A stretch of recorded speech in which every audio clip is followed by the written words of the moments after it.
So, ang dami kong nakita ang mga posts and may nag-message din sa akin. Shoutout Ate Ira and Mami Iday. Right? O Shiba Kodaka, hello po, salamat ng marami. May nag-send sa akin ng link. Oo. Na nakulong daw or naaresto kung di man nakulong. Pwede ka kasi maaresto pero mapapalayo, lalo Martes, di ba? Martes, nagtapot ko. Miyerkules na pala ngayon ng madaling araw, pero Martes siya naaresto, syempre kanina yon. Naaresto daw si Jam Magno. Muntik na naman ako madulas ng Jam Maligno. O Jam Magkano. Jam Magno pala, ano ba? So, sabi ko nga, hindi dapat natin to, Ay, may mga parinig. Daming ganap, mga ate at kuya. Ang daing ganap. Anyway, ang topic ko talaga ngayon sana mga ate at kuya ay patungkol doon sa nanginig sa takot ang mga kongresista sa ating mga PMA graduates, sa ating mga kasundaluhan, mga ate at kuya, men in uniform natin.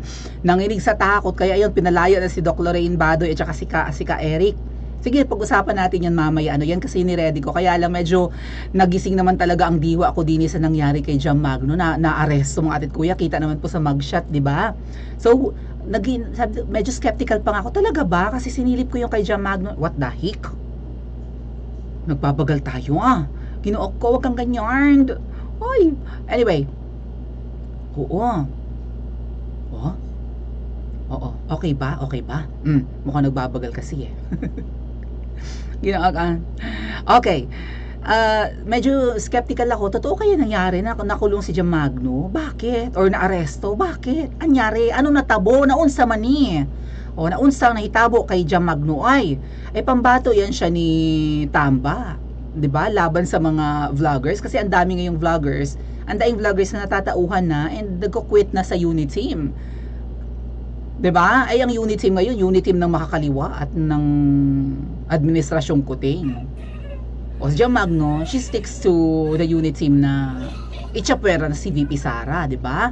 So sinili po kanina yung Facebook ni Jam Magno, wala namang ganap, wala akong nakita. Pero bago ako mag-start ng live, kaya medyo na-delay tayo, nag-shift kasi ako ng topic. Na-ready ko na yung kay Ka Eric at discuss na lang natin mamaya. And then ayun nga, nag-message ang isang mawinyan sa akin. Sabi nga po ay naalala kong bigla na naaresto si Lola nyo, no?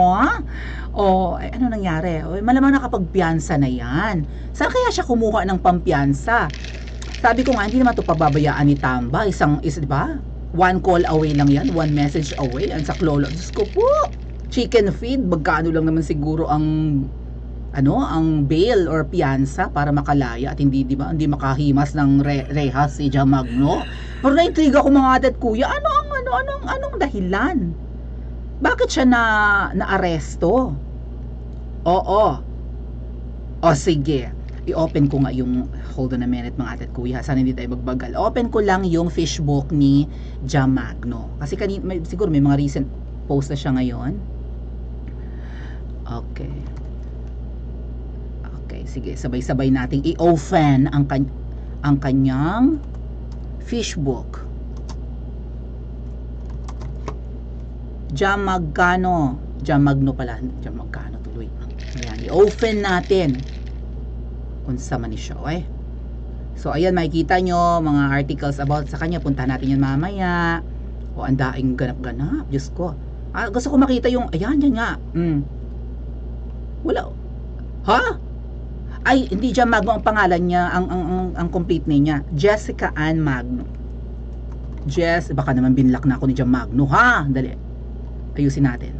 Ayun, Jessica Ann Mangkaw Magno. Yun yung kompleto. Ayan, verified accounts. Yung anak niya si Tony Poponi. Makatatay digong ang hitad, ngayon naman anti-Duterte na. Hindi lang yan makabatikos kay VP Sara yan, nangingilag taga Mindanao. Subukan mo lang.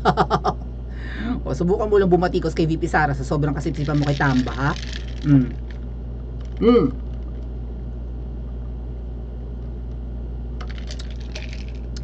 Ayan. May mugshot, may pangalan niya.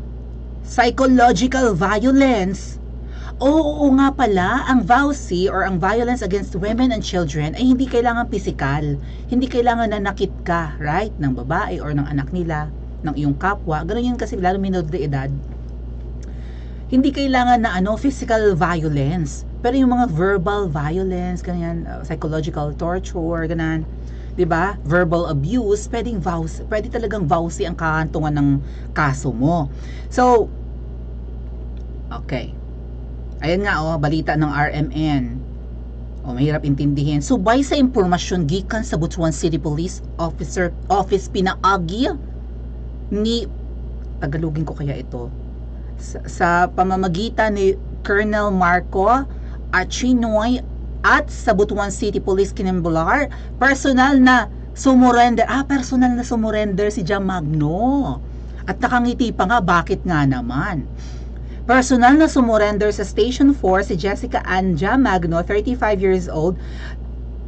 35 years old na siya? Oh my God! Ako, 5 pa lang. Mas matanda siya sa akin ng 30. Ay, hoy, mag-like kayo dyan. Like po hirap na hirap ako dito. Diyos ko, walang kalasa-lasa, walang sabor ang aking ay sabor ang akong ginainom dire, hindi madula ang akong nga tingog. Ay, si Jam Magno nga pala, tingog party list yan. Tingog ka dyan. Okay. Residente ng syudad ng Butuan,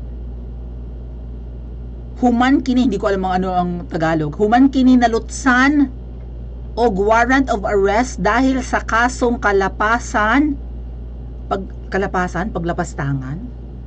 or violation sa RA 9262 sa baba, ubos sa criminal or whatever.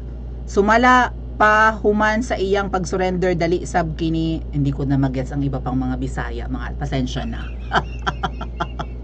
Anyway, ayan daw. So, yun nga yun, blah blah blah, yada yada. Ngayon, i-open natin yung post ni Jam Magno kung bakit siya nakangiti. Sabi niya, I smiled because I'm not guilty. Sabi niya. Hindi daw siya guilty. Ba't ka sumuko? Para hindi na siya bitbitin kasi kung kakalad ka rin siya ng pulis or popusasan, medyo pangitingnan. Baka may kumuha ng picture. Kaya siguro pumunta na lang siya ng kusa dun sa police station. Have you ever seen a mugshot that's much prettier than mine? Yabang na yabang. Of course we have! Pretty ka na nalagay na yan. Ang dami mong burikat sa mukha. Burikat. Mukhang nilukot ang mukha mo. So yabang na yabang pa siya kasi di ba?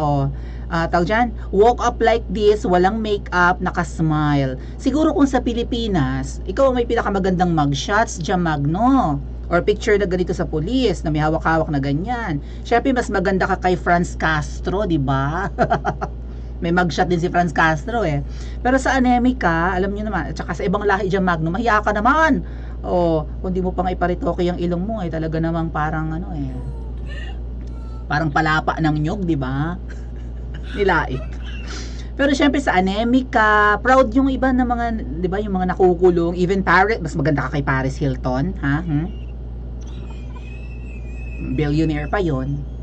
I mean, 'di ba, sa US, proud sila na may mugshot sila, naranasan din sa buhay nila na makulong, 'di ba? May mga pag-duck face pa nga yan. Naka-duck face pa nga yung iba. Ang gagwapo naman kasi ng mga ng mga westerners. Syempre may mas maganda at mas may pogi kaysa sa iyo, mas may magandang kuhang ng mugshot. Yabang na yabang. Kasi parang parang siguro one day she'll be proud of this, right? Kasi naranasan din naman niya ang maaresto. Pero nung naaresto siya, hindi siya yung tipong gumuho ang mundo, right? Nakangiti talaga siya, proud na proud siya. Pampadagdag yan sa kanyang Medal of Valor or whatever, di ba? Anyway, sabi niya, still dili makatarog. Anong makatarog? Funny that people said I was arrested. Aren't you arrested? Nga pala siya. Kusa siyang pumunta doon. May warrant of arrest ka pa rin. Kaya ka nga nag-volunteer para hindi ka maaresto. Kapangit-pangit makita na isasakay ka sa police car and nakaposas ka or whatever. or bibit-bitin ka ng pulis, kaya ka nagkumusang pumunta. Arestado ka naman talaga, kaya ka nga may warrant eh. Oh. Ha ha ha ha, correction, I surrendered and posted my 72,000 peso. Chicken feed nga yan sa kanila. 72,000 pesos lang, oh. And did not ask for a discount. And I was escorted by an entire team of Butuan's best. So, kalma mga abog. Dili gihapon mo katarog. Anong katarog, oy? Anong katarog? Paki-comment nga. Oo. Strong ang matarog. Strong, sabi ni My Beshi. Strong pala yun. You should post my Miranda rights video. You have the right to remain, yung Miranda rights po yun, you have the right to remain silent, ganyan-ganyan, yung siniserve ng police yung warrant, di ba? Anything you will say against you will be used against you, anything you said will be used against you, kaya you have the right to remain silent, you have the right to have an attorney na magre-represent sa'yo, yada-yada. Yan yung Miranda rights, pinag-aaralan yun ng mga criminology students. Video, mas gwapa ko dito, ha ha ha, and to be fair ha, thank you to the Butuan, blah blah blah, yada yada, mayabang pa rin siya, no? Dalaygon ang Diyos. Ano ang dalaygon ang Diyos? And ba yan or ang? Ano yung dalaygon, mga ate at kuya? Ano ibig sabihin ng dalaygon? Kasi hindi ako familiar sa lahat ng Cebuano dialect eh. Ano ang dalaygon? Paki-comment na lang ha, para may matutunan din ako sa Mawinians. Okay, yabang na yabang mo. Ay, sabi mo, hindi ka humingi ng discount sa 72,000 na piyansa mo. Ayan. Ay, ano ito, Jamagno? Sa sobrang mong kayabangan. Ano to, binura mo tong post mo? Kinsay na ay Gcash na 80k ang sulod. Screenshot yan, Jamagno, ha? Willing to pay daw siya ng cash pero nang hingi ng GCash. Sabi nung nag-post one bisdak. Kita ba? Willing to pay in cash right now pero need magpa GCash. I'm confused. Sabi nung one bisdak. Jamagno, ano to? Hindi daw, di ba, ang yabang niya, di ba? Hindi daw siya humingi ng discount. Binayaran daw niya ng buo yung 72,000. Ay 80,000 ngayong hinahanap mo na na GCash, na laman ng GCash ng kung sino man kakilala mo. So, hihingi ka ng 80,000, labis pa yon. Yung 72, pati sa magdo-donate sa'yo, nanggugoyo ka. May putal pa 72,000. Sabi mo 72,000, ayan nasaan? Sabi mo 72,000 lang yung bail mo, tapos ang hinihingi mo 80k, bakit? Pang groceries paglabas ng police station. Sorry naman, Jamagno. Anyway, karma is a biatch, sabi ni ate. Karma is real, sabi ni ate Neri Rodriguez. Indeed, di ba? Kinsa na, ano to, Jamagno? Verified account mo yan. May check doon sa dulo ng pangalan mo. Binura niya to sa post niya. Wala na, di ba? Puntahan natin mamaya yung kanyang Facebook. Wala na to eh. Kinsay na ay Gcash nga 80k ang sulod o ang laman na ay BDO account, yung may account doon ng Banco de Oro. Emergency lang. Emergency kasi pupunta ng police station or magbabayad ng piyansa para hindi makulong. Kaya yabang-yabang mo kasi nakapagpiyansa ka eh. Kung wala kang piyansa, kulong ka. Kahit volunteer pa yung pagpunta mo. Di ba nataranta ang tumbong mo pero ang hambog-hambog mo pa. Counting humility naman diyan. Kaunting pagpapakumbaba naman. Uud ka ng yabang eh. Well, magagawa natin, di ba? Anak mayaman daw yan eh. Willing to pay in cash right now but need lang personal GCash na verified. Dili Palawan, salamat. Hindi daw hindi Palawan na Palawan Pay siguro yan. Yung parang Palawan app. Meron ba akong Palawan? Tingnan ko ha, baka may Palawan ako. Maipakita ko lang sa inyo. Ay, wala akong Palawan. Kasi ang Palawan, ay meron. Eto Palawan. Ay, what? Green, ay. Invisible man, oy. Kasi green ang Palawan. Palawan Pay. Social lang aking telepon, di ba? Invisible, mawala yung beauty ko. Bongga talaga, nag-disappear yung beauty ko, no? Yan, Palawan app. Bongga yung Palawan. Yung silipon ko, transparent, no? Ang yaman-yaman ko talaga. Kadato sa ako, mas dato po ako dyan may ganito kang cellphone dyan, Magno, transparent, o nag-disappear yung pes ko, O, may ganyan ka? So, Palawan app, o kaya naman magsisend ng Palawan, ang tawag dyan, Palawan remittance. Okay? Parang Cebuana, gano'n, parang Western Union. So, ayaw niya ng Palawan, gusto niya GCash. Demanding pa ang hitad, Barna. Hambog na malimos ka pala ng GCash para lang makapagpiyansa. Kaya malakas ang loob mong pumunta ng police station. O anong vowsy na iyan? Hindi malinaw, no? Hindi in-emphasize kung ano yung vowsy. But anyway, sa unang article nakita natin na psychological violence. So ito nga po, yung nasa Lawful Project tayo. Oo, Philippine Law website ito. O ayan, Republic of the Philippines, Congress of the Philippines.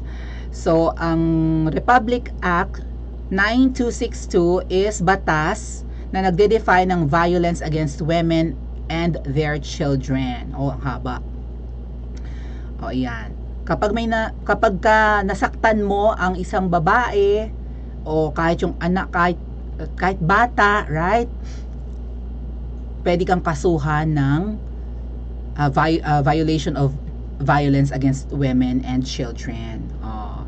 So dito pala mga ate at kuya, hindi kailangang sinaktan mo yung bata or sinaktan mo ang isang babae. Pwede rin na binungangaan mo lang. Verbal lang, psychological, tinorture.